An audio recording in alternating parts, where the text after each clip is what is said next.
예? 하나님은. 우리가 하나님의 사랑을 잘 알아야 돼요. 그래서 뭐라고 하느냐, 양의 옷을 입고 너희에게 나오는데 속에는 노략질하는 일이라.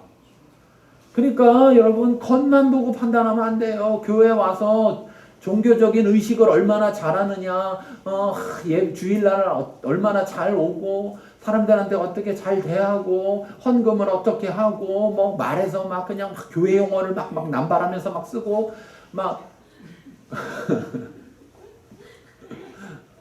거기에 넘어가면 안 된다고. 거기에 그것 보고서 와, 믿음이 좋은가 보다. 열매를 보라고요.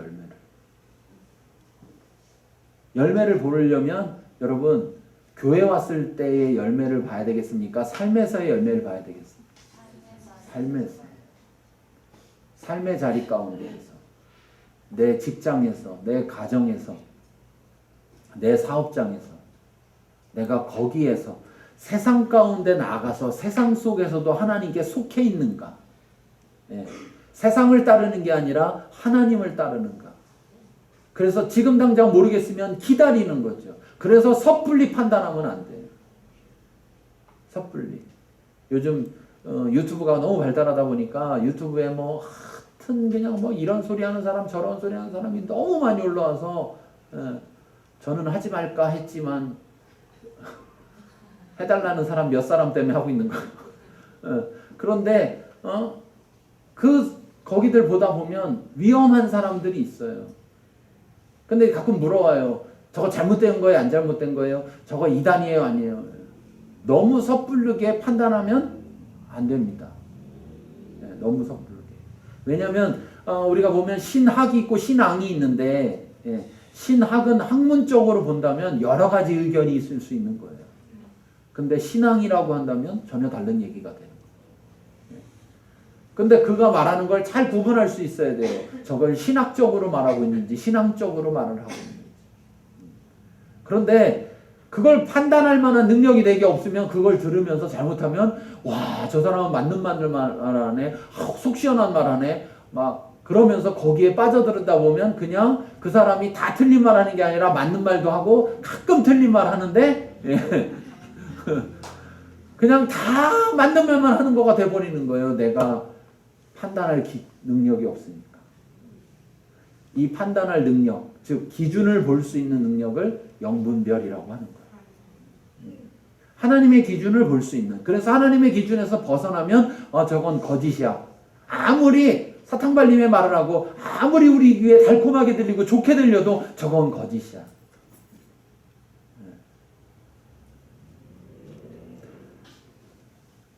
여러분, 제가 지난 주간에 그 교회 자리 때문에 이제 여기저기 하다가 한 군데 갔다 왔는, 두 군데 갔다 왔구나. 두 군데 갔다 왔는데 제가 혼자 갔다 온 데가 있었어요. 근데 거기는 지하였어. 지하. 벌써 이 말을 듣는 순간 가고 싶지가 않죠. 그렇잖아요.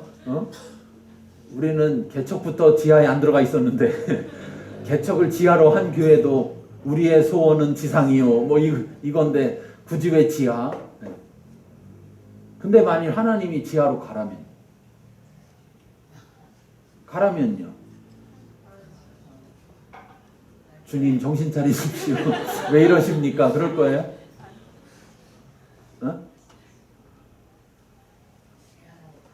그러니까 여러분, 이런 전제 잘못된 거예요. 제가 여러분에게 만일 하나님이 우리에게 제일 좋은 곳으로 인도하실 겁니다. 그러면 거짓이에요. 거짓이라고요. 말은 맞는데 거짓이에요. 제일 좋은 곳으로 인도할 건 맞아요. 왜? 하나님이 보실 때 제일 좋은 곳. 근데 우리 볼 때는 제일 좋은 곳이 아닐 수도 있다는 사실. 그럼에도 불구하고 그걸 따르겠다는 게 신앙인 거죠. 그런데 마치 우리가 하나님 보시기만이 아니라 우리가 보기에도 가장 좋은 곳으로 하나님이 인도하실 겁니다 라고 말을 하면 거짓 신앙이라고요. 그러면 어떤 곳만 찾을까요? 하나님 보시기에 좋은 곳을 찾는 게 아니라 우리 보기에 좋은 곳만 찾으려고 할 거예요. 네. 우리 보기에. 하나님이 우리한테 20억, 30억, 아니 100억짜리 건물을 줄 수도 있어요. 하나님은 그런 능력이 있어요. 근데 안 주실 것 같아요. 네, 아직까진 그래요. 네. 왜? 헌금이 안 들어와서가 아니에요. 하나님이 일하시는 것, 하나님이 주시는 마음들이 그런 곳으로 눈이 가게 하지 않기 때문이에요. 그런데 하나님이 가장 좋은 거 주실 겁니다. 그러니까 우리가 믿음을 큰 믿음으로 가야 됩니다 하면서 그런 선택을 하라 해야 된다고 말을 한다면 거짓이에요. 하나님이 주실 수 있다는 건 맞는 말이에요. 그러나 그 맞는 말을 거짓으로 사용합니다. 교회 안에 거짓의 말씀이 너무 많아요. 거짓의 말씀이. 하나님 중심의 말이 아니라 사람 중심의 말이 너무 많다고요. 하나님 중심의 말로 우리가 다 나눌 수 있으면 괜찮아요. 그런데 저는 하나님 중심으로 말씀을 전했는데 여러분이 만일 사람의 중심으로 말을 듣는다면 큰 문제가 생기는 거예요. 여기가 가장 좋은 곳입니다 했을 때 안 따라오는 거예요. 왜? 분명히 하나님께는 좋은데 우리한테는 좋지 않아. 그런데 하나님은 좋으니까 가라고 그랬어. 근데 사람 중심으로 들은 사람들은 거기를 따라갈 수 있을까요? 없습니다. 없어요. 그러므로 우리 안에 거짓 신앙이 있다면 빨리 발견해야 되고, 내 안에 거짓 신앙이 있다면 빨리 발견해야 되고, 그걸 빨리 버려야 돼요. 그리고 참신앙으로 돌이켜야 됩니다. 네. 참신앙으로 돌이켜야 돼요. 여러분, 한 영혼이 천하보다 귀하다고 그랬죠? 네. 한 영혼이 천하보다 귀하다고 성경에 말해요. 그러니까 한 영혼만 있어도 되는 거예요. 그렇잖아요. 천하보다 귀하니까. 그런데 그 귀한 영혼들이기 때문에 다 구원을 해야 되는 거죠. 그런데 다 구원해야 되는 것만이 길인 것처럼 가면 성장에만 목적을 둬요. 이게 진짜 신앙이냐 가짜 신앙이냐, 한 사람 한 사람이 올바른 신앙으로 자라느냐 안 자라느냐는 관심이 없고, 뭐에만 숫자가 많아져서 모두 구원하고 있다라는 거에만 관심을 갖게 돼요. 여러분, 많은 사람이 모이는 게 참신앙이라면 신천지가 참신앙이에요. 그래요 안 그래요? 우리보다 훨씬 많이 모이잖아요. 조금 더 많이 모이나? 여러분 그렇잖아요. 그거 자체가 그렇다면. 그런데 하나님은요, 1달란트 맡긴 자가 있고 2달란트 맡긴 자가 있고 5달란트 맡긴 자가 있어요. 모두에게 5달란트를 맡기지 않으셨어요. 새물교회 교회에 맡긴 하나님의 양들, 하나님이 부르신 자들이 있습니다. 그럼 우리는 그들을 잘 새물교회 교회 안에, 울타리 안에 있도록, 그래서 주님을 고백하며 함께 살아갈 수 있도록 해야 되는 것이지, 우리가 만일 1달란트인데 5달란트를 부러워하면서 5달란트 주시면 우리는 더 열심히 하겠습니다 그러면서 달란트를 땅에 묻어두고 있다면 하나님이 부르신 자들조차도 그 교회 속에 남아있지 못하게 될 거예요. 우리가 거짓 신앙을 분별할 수 있어야 됩니다. 어떻게 해요? 제 말만 들으면 여러분 어떻게 분별할 겁니까? 제가 거짓말하면 저를 믿지 마세요. 하나님을 믿으세요. 저도 늘 설교를 준비할 때마다 항상 제가 목회자가 되는 순간부터 계속 가졌던 마음은, 설교를 잘하는 목사, 그런 목사가 아니라 올바른 설교를 하는 목사가 되고 싶다. 이것이 가진 마음이었고 하나님 앞에 소망이었어요. 지금도 어떻게든 때로는 사람의 유혹이 있습니다.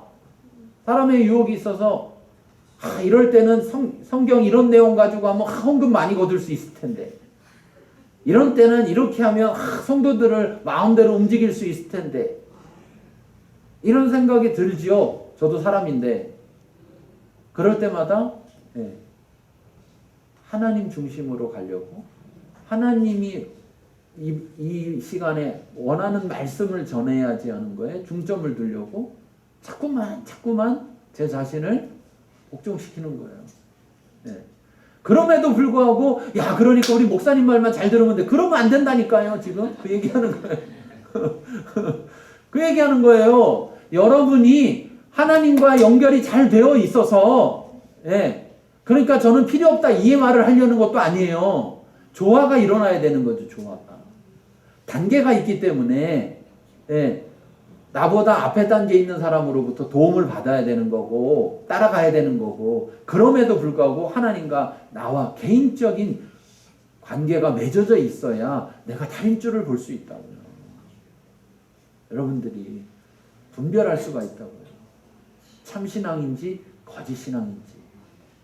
네? 혹시 목사가 잘 몰라서 연약해서 참신앙을 말하다가 거짓신앙도 섞어 말할 수가 있어요. 그렇잖아요? 근데 여러분이 분별할 수 있으면 되잖아요. 거짓신앙은 무시하고 참신앙의 말만 듣고 따르면 되잖아요. 근데 와 이만큼 참신앙을 얘기하는 거 보니까 다 참신앙이야. 이렇게 해갖고 분별 못해갖고 거짓신앙을 더 열심히 따라. 그럼 어떻게 되는 겁니까? 그래서 여러분 목회자를 위해서 여러분 기도해 주셔야 돼요. 우리 교회 목회자들을 위해서 늘 깨어 있어서 올바로 말씀을 전하도록 설교만이 아니라 우리들도 삶 속에서 모든 순간순간 하나님 말씀을 따르는 그런 삶이 될 수 있도록 기도해 주셔야 돼요. 왜? 제가 우리 목회자들이 잘못된 말씀을 전했는데 그걸 분별 못해서 잘못된 말 전해야지 한 게 아닌데 잘못된 말이 나갈 수 있는데 그걸 분별 못해가지고 그것 때문에 잘못된 쪽으로 다 간다면 어떻게 할 거냐. 목사님 때문이에요. 하나님 전 어쩔 수가 없었어요. 이렇게 말해도 하나님 앞에서 통하지가 않아요. 하나님 앞에서. 분명히 기억하십시오. 겉에 옷만 보고 판단하면 안 됩니다. 겉에 보여지는 신앙의 모습만 보고 판단하면 안 됩니다. 그 속에 좋은 것이 들어있다면 좋은 열매가 맺힐 거고 나쁜 것이 들어있다면 나쁜 열매가 맺힌다는 거예요. 그래서 열매로 알아야 된다. 분명하게 16절에 말씀하고 계시고 17절부터 좋은 나무가 아름다운 열매, 못된 나무가 나쁜 열매 18절에 좋은 나무가 나쁜 열매를 맺을 수 없고 못된 나무가 아름다운 열매를 맺을 수 없다. 이렇게 됐어요. 어쩌다 없습니다. 어쩌다 없어요. 혹시라도 없습니다. 그냥 없는 거예요. 그냥 간단히 생각하면 돼요. 사과나무에서 시간 지난다고 포도가 열리지 않아요. 실수로라도 열리지 않아요. 그게 하나님의 원리. 네. 자, 그래서 말하는 겁니다. 그럼 어떻게 되느냐? 19절. 아름다운 열매를 맺지 아니하는 나무마다 아름다운 열매를 맺지 않는 나무는 무슨 나무예요? 못된 나무죠. 나쁜 열매를 맺는 그 나무마다 찍혀 불에 던져진다. 여러분 나무 열매 얻으려고 나무 심었는데 그게 나쁜 열매를 맺어요. 그러면 그 열매를 맺는 게 더 문제잖아. 그렇죠? 그러면 그 나무 어디다 써요? 쓸 데가 없어. 그럼 어떻게 해요? 불 떼야지. 불 떼. 버려진단 말이에요. 교회도 마찬가지예요. 하나님한테서 버려질 수 있는 거예요. 우리 자신도 마찬가지예요. 하나님한테서 버려질 수가 있는 거예요. 어떻게 되면 거짓 신앙에 머물러 있으면 하나님 안에 들어왔는데 하나님 버리는 일은 죽었다 깨나도 없습니다. 그럼 걱정하지 마세요. 하나님이 먼저 우리를 버리는 일은 절대적으로 없습니다. 우리가 집 나가는 게 문제지. 우리가 나가는 게 문제지. 하나님이 우리를 버리거나 내쫓거나 이런 일은 절대로 없으니까 걱정하지 마십시오. 그런데 하나님 안에 있는 줄로 착각하면서 가짜를 하고 있다 보면 하나님이 기다려 주겠지만 그러나 열매가 계속 그렇게 된다면 찍혀서 불에 던져진다. 심판을 받는다. 버려진다. 얼마나 이게 심각한지를 깨달아야 돼요.